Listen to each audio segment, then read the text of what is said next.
The information contained in this podcast is an expression of opinion and does not constitute investment advice. This is the Gold Money Foundation podcast with Andy Duncan, keeping you up to date with expert opinion on precious metals and the markets. So, welcome again to the Mises Institute here in Auburn, Alabama, with me, your host on this Gold Money Foundation podcast, Andy Duncan. This afternoon, between lectures, I'm speaking to the fabulous Robert Wenzel, who is the creator of the Economics Policy Journal website, one of my favourite websites. And today he did the Henry Hazlitt Memorial Lecture. Henry Hazlitt, of course, being the author of Economics in One Lesson. Hello, Robert. Hi, Andy. How are you today? Very, very good. And all the better for hearing your speech. Now, Robert's speech today was on the Soviet Union and its collapse. Now, you have the, what might be slightly controversial view, that it wasn't all the kind of actions of Ronald Reagan which brought the Soviet Union down. What do you think brought the Soviet Union down? Right. As we discussed earlier, it was really the Soviet Union, the communist system that brought down communism. Right from the start, you have people who have in their memory Reagan standing in front of the Berlin Wall in Berlin saying, "Mr. Gorbachev, tear down this wall." Well, my claim is that when Mikhail Gorbachev took power in 1985, he already was doing things, set in motion things that took down the wall. And this notion that Reagan somehow intimidated Gorbachev and that's why the wall came down is not true. Right after the death of Cheryenko, Gorbachev, after the funeral, took in the leaders of the Soviet countries, Poland, East Germany, the then Czechoslovakia, and the others, and told the leaders, the Soviet Union is no longer going to back you up if there are revolutions and rebellions in your country. We are not going to send military help. And so it's my contention that right there, right from the beginning, Gorbachev created the environment which ultimately led to the collapse of the Berlin Wall. Yeah. Well, some people think something like the SDI, the kind of Star Wars program, was the kind of straw that broke the camel's back, and the Soviet Union tried to raise its spending to counter SDI. But you said in the speech today that the CIA themselves say that Soviet expenditures didn't change at all during the whole SDI period. Right. Correct. There are two things that went on. First of all, you really didn't have expenditures were high in the Soviet Union for military right along, and they did not change that much during the period of SDI and the Reagan buildup. Now, I also noted during his speech there's a new book coming out by David Stockman, who is the former head of the Office of Management and Budget for part of the Reagan period, and he points out that this buildup in arms was not even the types of arms that could have been used against the Soviet Union. There was amphibious landing type gear and gear for quick in and out military escapades, the type they're seeing now. So Stockman alleges that this so-called buildup never occurred, and again he was in charge of the Office of Management and Budget, so he saw where the money was spent. And then secondly, his view was similar to mine in that the communists were collapsing of their own weight and that no military buildup was required. Yeah. One of the reasons I wanted to speak to you is because in the middle part of your lecture today, you were talking about Mises and his book Socialism and in his smaller book, The Economic Calculation in the Soviet and in the Socialist Commonwealth. Now, people say, well, why did it take 70 years for the Soviet Union to collapse if it was so bad? And you came up with four main reasons. The first was a drainage of a reserve where previously built-up wealth is slowly drained away by socialism, the ruin of a nation. Then there's the deterioration of capital goods, which wear out and aren't replaced. And then some places such as the Soviet Union and other countries have large mineral resources they can exploit, which were developed in a period of free market before socialism comes in. And also as well with the kind of, we'll call it the shrinkage of the population for whatever reason, there are less mouths to feed. Now, how do you think that these things can apply to, say, the modern situation, maybe in North America or Europe? The first one being the drainage of a previous reserve.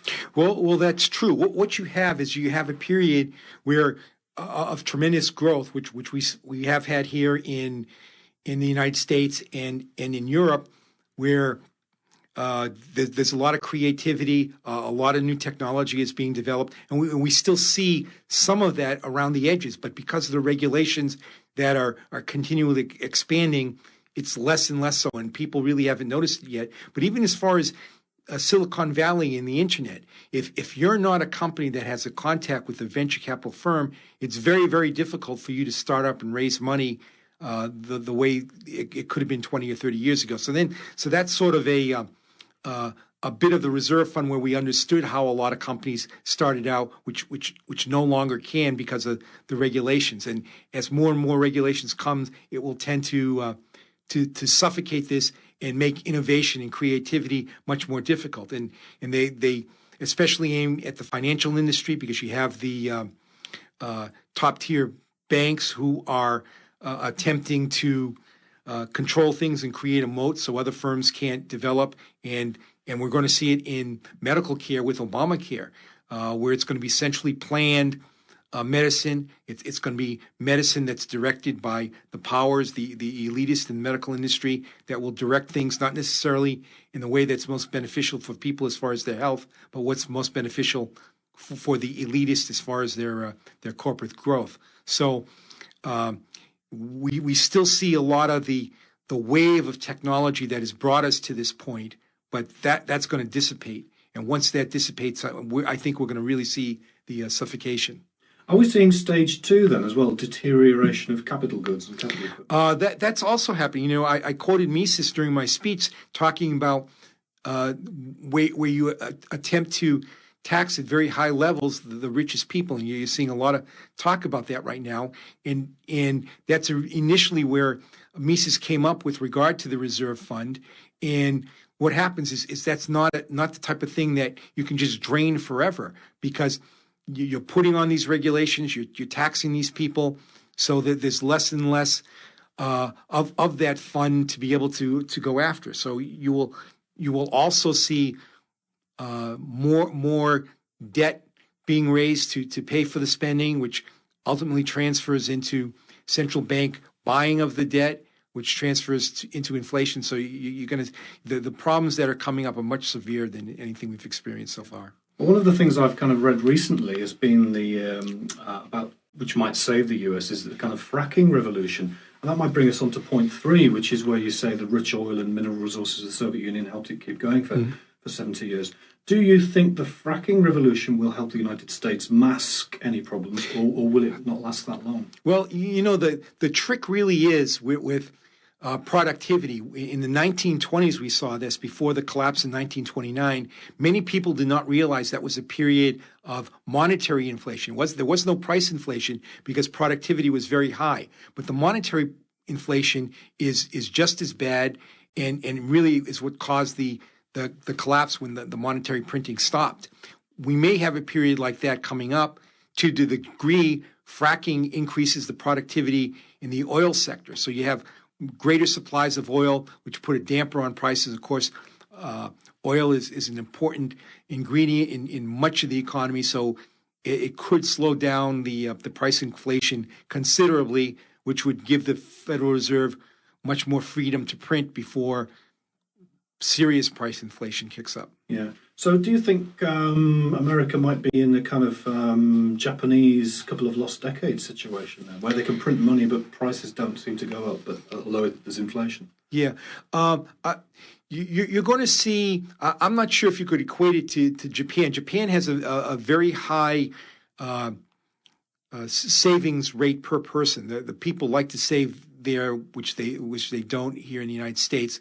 So it's a little bit different economy. But what will happen here at some point, the money printing will become so severe. This is the most likely scenario. I mean, you could get a Federal Reserve person in there who tightens money supply, although that's very unusual.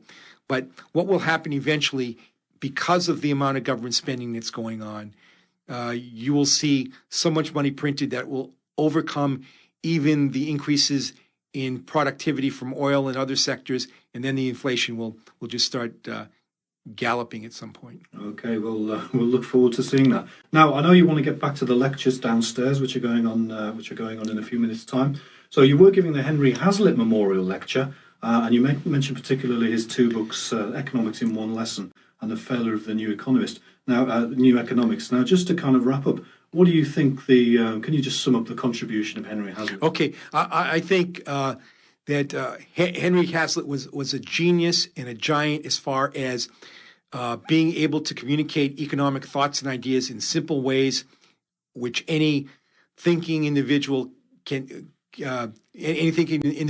pick up his book and really understand what he was talking about and what economics was about. And as a matter of fact, I point out that Hazlitt's book, Economics in One Lesson, this is 50 years after publication.